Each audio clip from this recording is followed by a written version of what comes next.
Tiniyak na Malacanang na walang magiging special treatment sa kaso ni Atong Ang kaugnay sa mga nawawalang sabungero. Anila, may malakas na ebidensya ang DOJ laban sa negosyante. Yan ang ulat ni Bien Manalo. Pinalagan ng kampo ni Atong Ang naging desisyon ng Department of Justice na kasuhan na ang negosyante at iba pang akusado kaugnay sa mga nawawalang sabungero. Matapos makakita ng sapat na batayan ang Justice Department para sampahan sila ng reklamo. Kabilang na ang 10 counts of kidnapping with homicide at 16 counts of kidnapping with serious illegal detention.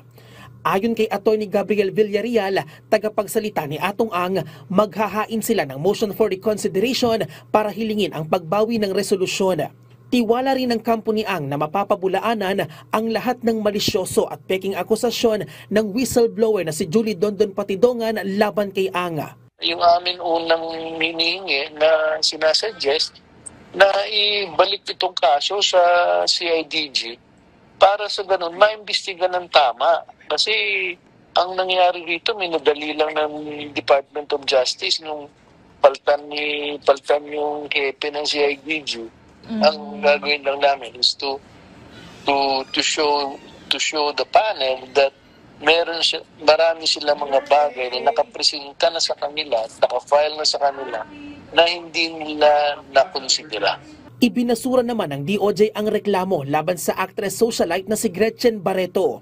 Sa mahigit 100 pahinang resolusyon ng mga prosecutor, lumalabas na speculative and uncorroborated ang mga ebidensya laban kay Barreto o walaan nilang basihan na may kinalaman siya sa pagdukot sa mga sabungero. Si Barreto ang isa sa mga itinuturo ni Patidongan na kasama sa umano'y Pitmaster Alpha Group. Pero sabi ng DOJ, maaring muli silang sampahan ng kaso sakaling may lilitaw na bagong ebidensyang mag-uugnay sa kanila sa krimen.